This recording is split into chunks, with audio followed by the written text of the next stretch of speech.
An issue that I see a lot involves the board's duty of care on a matter that has been delegated to somebody else, whether that is delegated to the executive director or one of the officers. Where is that line between the delegation and then the oversight to make sure whatever is delegated gets done responsibly? And that's where there's a lot of tension and a lot of gray area. An example that I sometimes like to bring up in my classes, let's just say the executive director at one of the quarterly board meetings says, there's been some changes in the law that I've identified. It's time to update our employee handbook, and I'm going to go do that. That's a priority for this quarter. And let's just say the executive director comes back and says, got it done. Good news. It didn't cost us anything. I have a friend who's an attorney, gave me a template that I could use, and we're all set. We complying with the law now. I took care of that.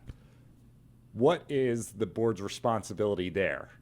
Do they, because they've delegated it and HR stuff in general to the executive director, do they just take the executive director's word for it? Do they have a responsibility to look at the policy changes and approve them? That gets very tricky, and it can differ from organization to organization.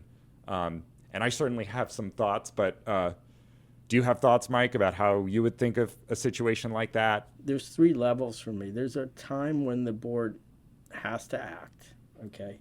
Mm-hmm. There's a time when the board is oversighting something, okay, which I think this falls in, and interacting on the issue. And then there's a time where it's just, you just need to be aware. The way I would personally analyze the duty of care in an instance like an update to an employee handbook, and you hear about, well, you got a template from an attorney, I think it comes down to asking questions. That is the essence of being reasonable. And if you get good, satisfactory answers, I think you can feel good that you've satisfied your fiduciary duty of care. And if the answers seem a little suspect, there could be a duty to look a little deeper into it. So if in my hypothetical situation, I would ask the executive director, okay, who is this attorney? What is their background? Ask a little more about the template. Were any changes made? At least ask those questions, and based on the answers, assess whether they feel good that this has been handled responsibly. Err on the side of asking questions and then assessing the kind of answers you get, and let that dictate, if you've satisfied the duty. So easier said than done, but what do you think and about I that? think also from the staff's point of view, err on the side of, you don't want to overwhelm boards, but look for opportunities of regular communications between board meetings, mm-hmm. and don't do what I call a housekeeping communication during a board meeting. That time is very precious. So it's a chance to keep an open dialogue, to stay in front of the board members, and it's a chance for the board members to stay engaged in between the obvious board meetings. So it's a win-win. It's just, mm-hmm. it creates a two-level dialogue that's going to happen on a more regular basis. And there's lots of ways to do that. I mean, some CEOs do a really good job.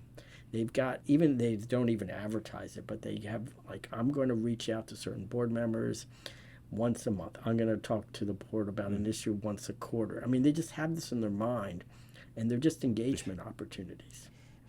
Right.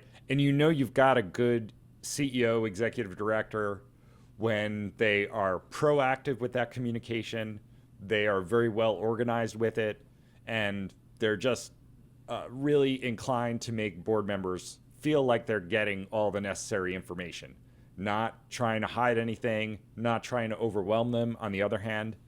And, a really good CEO, executive director would not act like, in my hypothetical example, like, oh, it's taken care of, don't worry about it, I got a template. They would give you those details that we got it done, worked with this person, this is a summary of what we did.